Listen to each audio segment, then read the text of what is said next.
i London for at kigge på, hvad der venter de engelske fans, og hvad en af dem og en af verdens førende eksperter på området tænker om det at rejse til Rusland som englænder.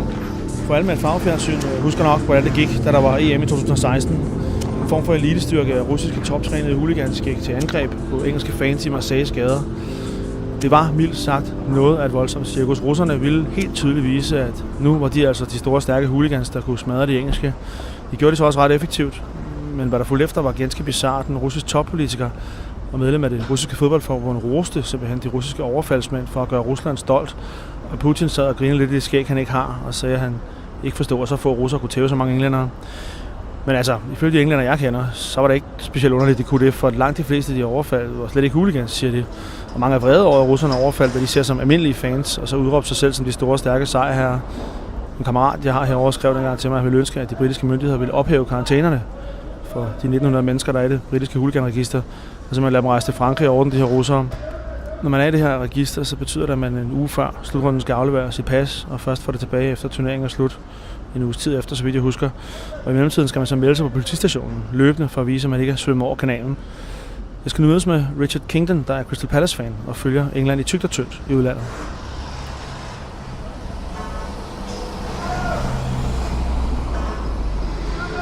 So how did you experience 2016, particularly Marseille and the Russian attacks? I wasn't expecting the Russian attacks. I mean, I've been going to football for many years, and I didn't sort of see that one coming. And like in terms of like football violence and that,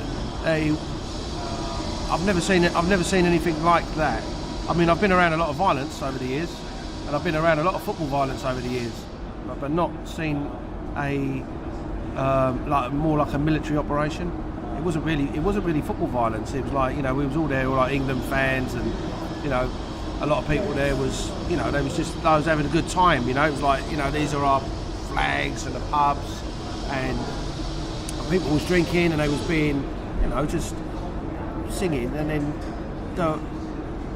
when we see the Russians turn up, they weren't really football hooligans. It was like the film 300 Spartans, right? They went through like a military precision, right? And they weren't drunk at all, and you could see they had gum shields on, they had gloves on. You know what I mean? They had gone there delivered 100% just for violence. I think it was more of a message really to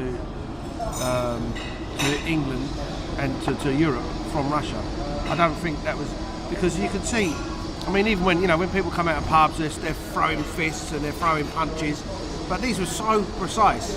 It was like martial art moves, and you could see that, and they were so stuck together.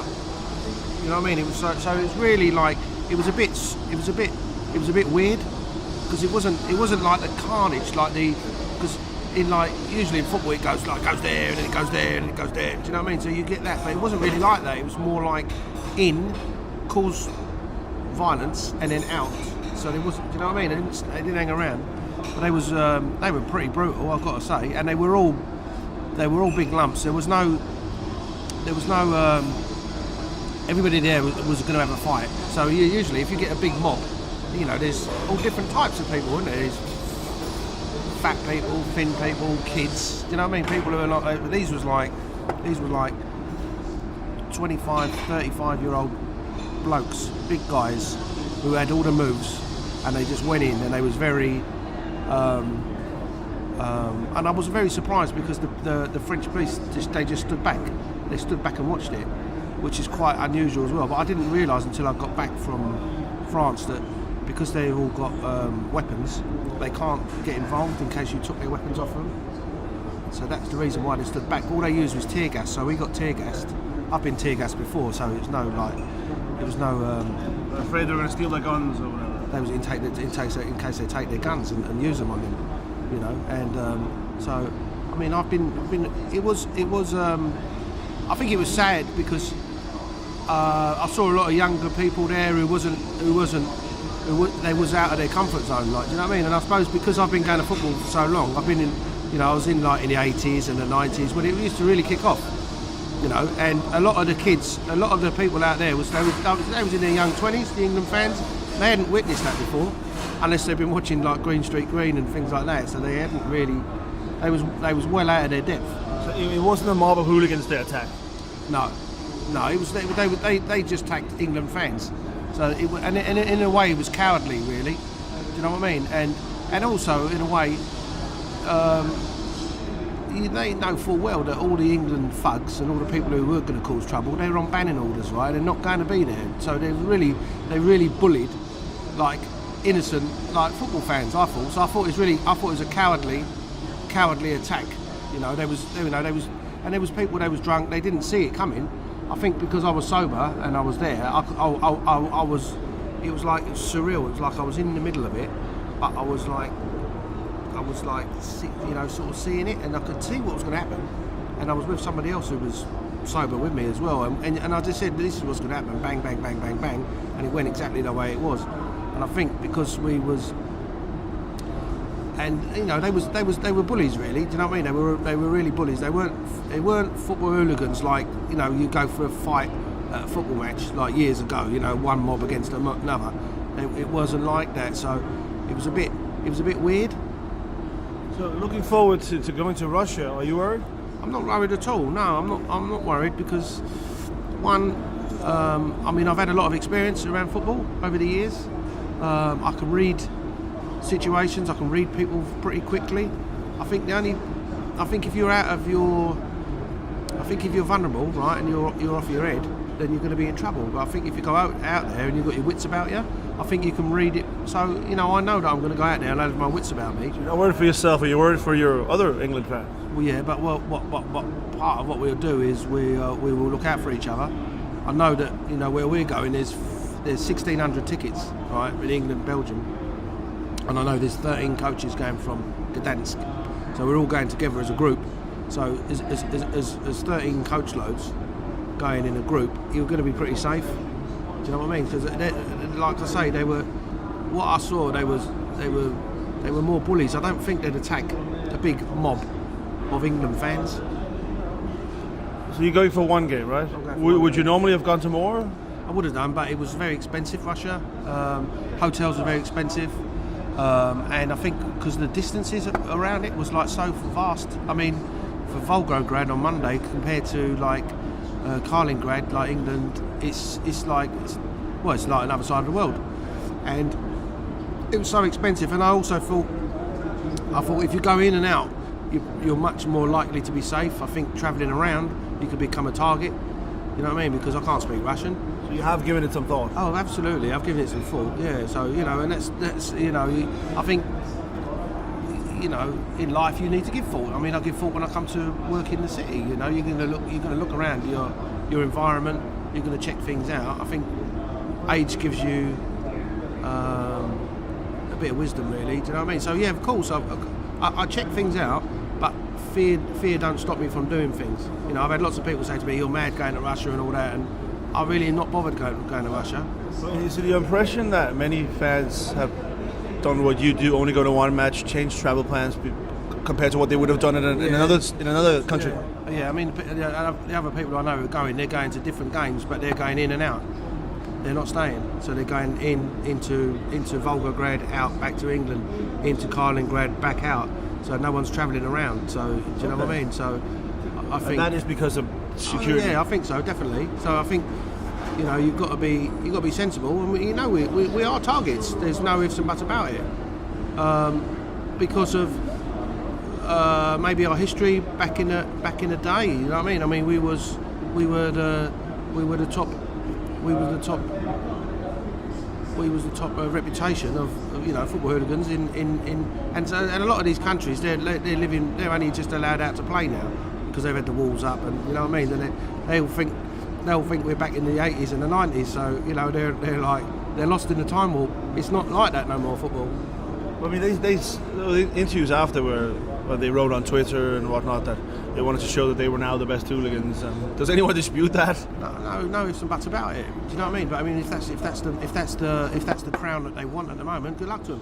Football's changed. We're not like that no more. You know, football's like, it's like family now. It's safe now. You take your kids. Like, do you know what I mean? I know I know it's got a bit sterile sometimes because some of the atmospheres and some of the middle classes that's like gone into a lot of the stadiums and all that. So it's not maybe as passionate as it used to be before. But I mean, if someone wants to have the reputation of the best thugs and all that, oh, you know, good luck to them. Like, do you know what I mean? But we know the truth is that, you know, if all the English thugs really was allowed to travel and allowed to go out there, it wouldn't be like that. Do you know what I mean? But so it's a bit nonsense, really. Do people in general, you think, feel secure in the hands of the Russian authorities and police? I don't think so. I wouldn't trust I certainly wouldn't trust I hope the Russian police and the Russian authorities have got our backs. I wouldn't trust them. I think they'll be looking after their own. So, you know, I think, like I say, you need to have your wits about you when you go into a place like that. But you can't, you know, you can't live your life in fear. I like football. I love my country. Do you know what I mean? I love watching England. I'm very patriotic, and you know, I'm going to go. It's as simple as that. But you go with the best decision making, I suppose, that you can go. But it is risk taking. There's no ifs and buts about it. But then so is getting on a tube in London. It's a risk taking, isn't it? So, you know, you only live once, isn't you? Really.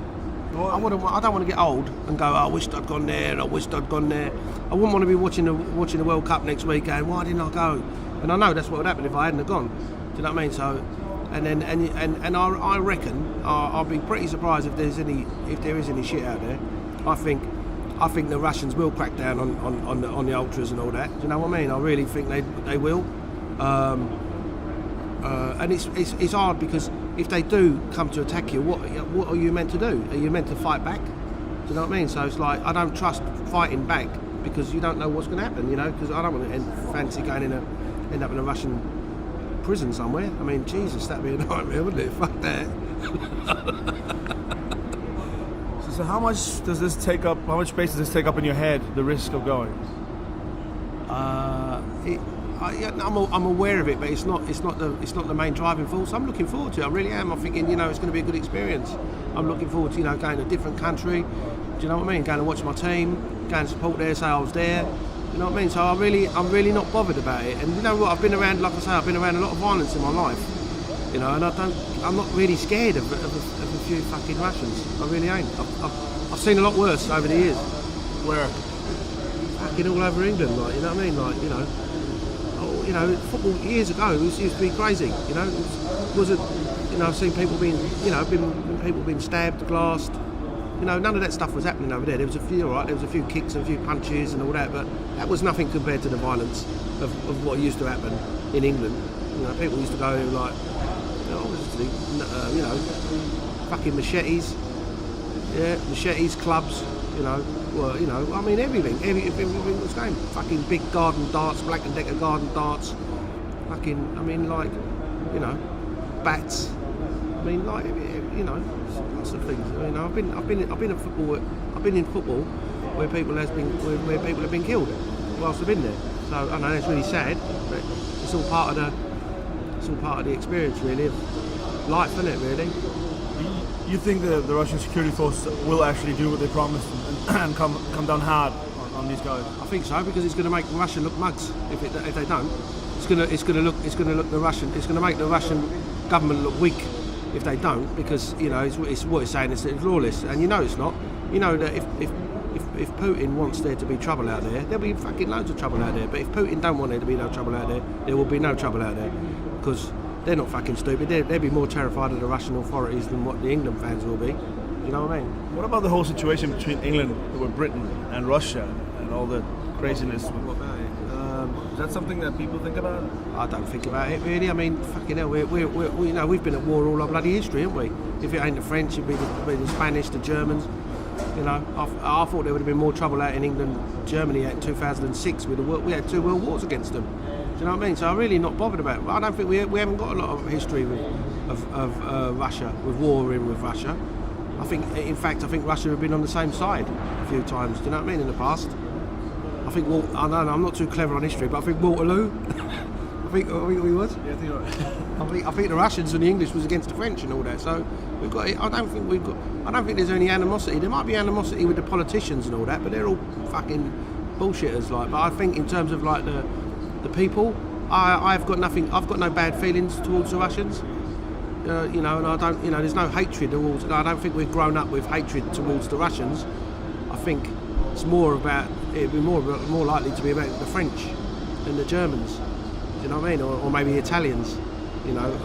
That's more of our history with and Spanish, who we've had a lot of problems before in the past. Not so much the Russians. The Russians are insignificant, I think. Richard, thank you for taking time. Yeah, cool.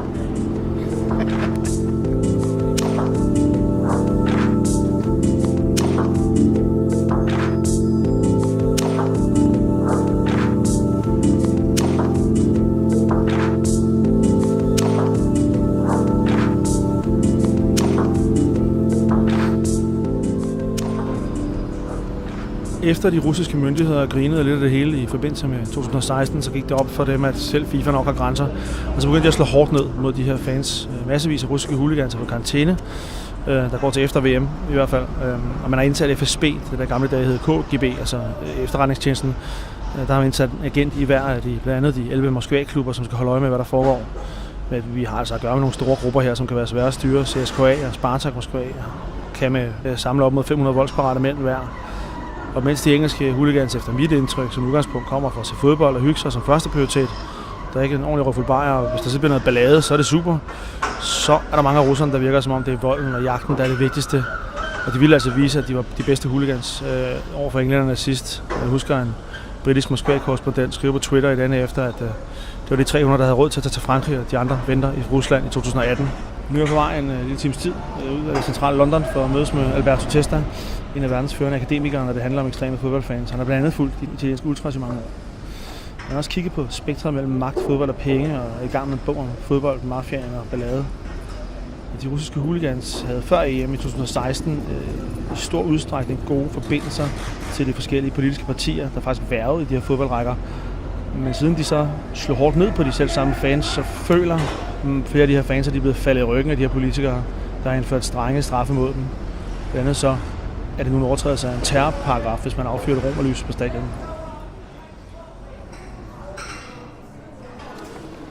Alberto Testa, how angry do you think some of these Russian extreme fans are that some of the politicians that used to be allied with them now are coming down on them hard? I believe. The question of if they're angry or not, I don't think is in relation to violence of the World Cup. I don't think is quite important. But the important is that obviously they feel betrayed because of support that they had. Let's not forget that when they come back from the European 2016, many politicians, they held them a bit like heroes. And if I remember very well, also Putin were doing was very not happy, but actually was underlining how possible that a few people were able to do all that kind of damage. So they were considered a bit like heroes and so on. Also in their scene, because they have a link with the nationalist and far-right groups. At the moment, I do not think that. I think so that. They will have some kind of problems with the attitude that the government has taken.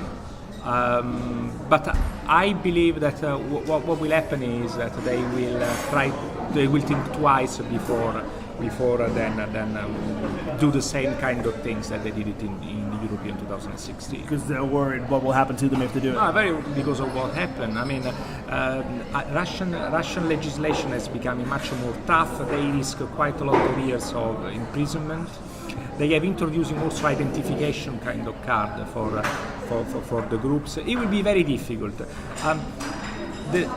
They will be violent only if English fan will not behave, basically. So if you start to have, the classic English fan go drink and start to scream, and start to move chairs and all this kind of stuff, perhaps some chanting that is offensive, like they did it, for instance, in 2017, I think Leicester in Spain, basically the Leicester fan were start to chanting, for instance, Gibraltar is ours, and all, and Spanish piece of shit and all this kind of stuff. So if they start to do so, if they start to put politics in the middle of the chanting and all this kind of thing, then they will have problems.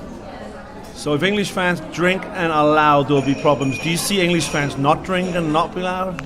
Yeah, that is a big. I think. I mean, obviously, I don't like stereotypes, and obviously, you will have fans that they go there only to watch the thing. But there is this culture about drinking, and there will be. It's possible that there is a risk that they will not behave respecting the culture. So some of these Russian groups, how dangerous are they? Well, I mean, how dangerous? How dangerous is the average Russian guy? So let's remember, because sometimes this group are analyzed following our own culture. We miss quite a lot of important things. But the average Russian has at least 3 years of military service, where they learn knife combat, they learn sambo, which is a mixed martial arts. They are learning how to shoot. They're learning how to use objects to defend themselves. Every Russian man. Yeah, there is a compulsory military service. So you have this kind of basic training. So you can understand also that this training is actually put in practice with their kind of tactics. Let's remember that in the European 2016, they actually, during the fight, they actually ironically arrested the people that they were hit and not the people that actually they were attacking them. So they are very well trained. They do not like to drink a lot. They are quite sober. They have military kind of training, martial arts training, and I would add that they also use steroids as well. Some people they actually do not take into this consideration, but within the mixed martial arts kind of scene, you use quite a lot of steroids. And let's remember that Russia is also one of the main producers of steroids together with China. So they are quite. Why I say steroids? Because there is a specific steroids that they can use, and it is called halotestin that actually increase aggressiveness. It is I think more than is so androgenic that is used for combat, and is the steroids drug for mixed martial artists for their competition. So if push comes to shove and there are clashes, do the English fans have a chance against these guys? No, they don't have a chance, and the reason is for two different reasons. First of all, because of the organization and the training, and second of all, because many hardcore fans do not leave UK, so they will be stopped either by the British police or they will be stopped by the Russian. So what you will find during the World Cup is the average English fan, which is respectful of the society and the country where they go. So also you find that the other one that start to get drinking, and these people they can cause major problems. I mean, should the normal fan fear for themselves? Because I mean, Marseille, a lot of them were normal fans. There's a TV interview with some Russian ultras afterwards saying that 2 English men or more is a legitimate target. I mean, are you safe as an English person if you're not a hooligan, or do they not care? All right, okay. So let's reason how an ultras will reason. Okay, do I have to risk so many years to attack an ordinary British fan? So many years of prison? Do you think so? No, I don't think so. They have demonstrated are the strongest at the moment. Yeah, they did that in France. They did it in France, so they don't need to prove themselves. Unless they would be better to fight with Polish if we really want to It's a bigger risk for that. No, I mean, they can be a big risk. Some people also forget that there will be people from Tunisia as well. You know, Tunisia, they have a very big hooligan scene as well. So there were quite a lot of groups there. But I do not find that a sane, a mental sane person, a mental sane Russian ultras to attack British fans, ordinary fans, risk so many years of prison. I do not think so. I would be worried instead if I was a part of the ethnic minority, and specifically also the LGBT minority, because that one would be they can risk if they actually display affectionate kind of. If I followed English hooligans for many years, to me it seems like they go for the football and the beer, and if there's a fight, happy days, they go for fight. It seems to me like the Russians, it might be a bit more the other way around, that some of them are more focused on the fight, and then the football is... Exactly. Okay, that is the reason why I don't call him hooligans, but I make a distinction between hooligan and ultras. The Russian are, for what I know, the Russian actually are modeled that are more similar to the Italian guys. The Italian guys and the Russian guys, they have in common the thing that they have ideologically motivated. They have ideology as a very big collective identity glue. They do not drink, and what they do is they are highly structured, relatively small group between 40 to 50, and they are able to hit and disappear. Remember what happened in Liverpool recently, that a very few members of the Fedayeen, which were part of an ultras group of Roma, were able actually to hit UK fans with precisions, and also some of them they were also to escape.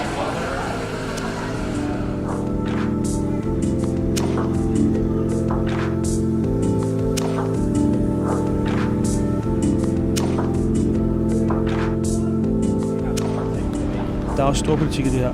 Storbritannien og Rusland befinder sig i en kæmpe diplomatisk krise. Briterne sendte tidligere på året en stor flok russiske diplomater, spioner tilbage til Rusland efter et giftgasangreb i byen Salisbury, som briterne mener russerne stod bag. Målet var en tidligere russisk agent og hans datter. Kort efter ville 200 CSKA-fans ind på Emirates i t-shirts, hvor der stod Novichok Tours. De blev så stoppet af faktisk russiske myndigheder, der fik dem til at være Novichok og den giftgas, men de brugte mod den her agent. Og der har også været historier om samarbejde mellem russiske hooligans og argentinske hooligans. Argentinerne, de havde jo briterne på grund af Falklandskrigen tilbage i 80'erne. How much do you think the whole political situation with the crisis between Russia and Britain, Salisbury attack, do you think that matters to these people? Is that something that you use? It matters perhaps for nationalist and far-right groups, because obviously there is this kind of, on their point of view, there is this kind of discourse about anti-Russia propaganda that UK is one of the main culprits according to them. But it doesn't matter for the Russian authority, because the World Cup is a showcase for Putin, and Putin actually doesn't even like football.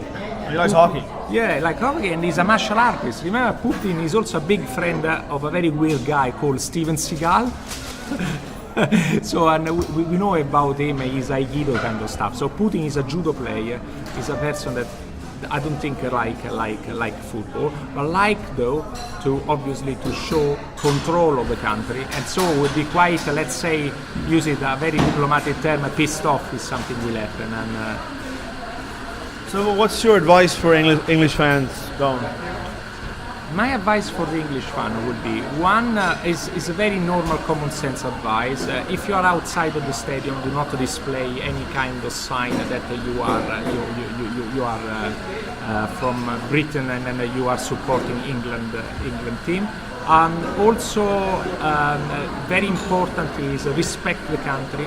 Be careful about drinking and be too rowdy. And I think that is obviously my big advice was in my previous interview not to go there, because it's an unnecessary risk, and I think you never know what will happen. But that is my advice. What about other fans? Are they also, I mean, Danish fans, for instance, are they also at risk, or do the Russians not care about them? I'm not very sure. What can be is that there are some kind of twinship and some kind of alliances, some kind also of opponent kind of strategy going on. So there can be, for instance, a problem between Argentinian, for instance, and English fan. There can be some problem between actually Russian and Polish. But again, we need to remember that the World Cup will be a very major demonstration of Putin's force in the world and how he's able to policing, especially to do a comparison with what instead the French police did it at the European 2016. So I guess I guess the government would be very, very tough on control. One thing only I would say, and I forgot about this, about English fan. There is also another problem. The problem is that if they start to create problems, they will not only be attacked by the Russian hooligans, but will be hit hard by the police. And it's not a police force you want to mess with. Let's say they are not very diplomatic, is it? You don't want to be actually in prison or taken from them. So what do you expect of this tournament? Do you expect it to be violent or not so violent, actually?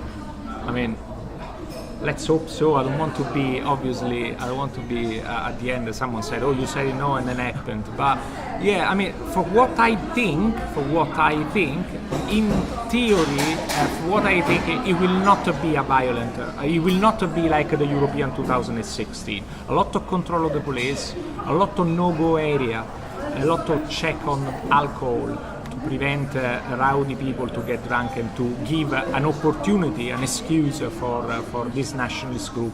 Because let's remember that the guys that they are part of the ultras firm in Russia are similar to that one in Italy. They are guys that are also, many of them are also far-right and nationalist activists. So they take care of the control of the territory. They do not like the people that they come to their country to do not to respecting the rules. That would be a big excuse for them to attack. Alberto, thank you for your time. Thank you.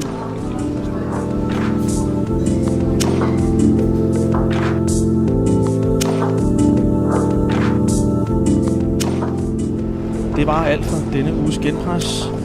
Vi høres ved igen i næste uge.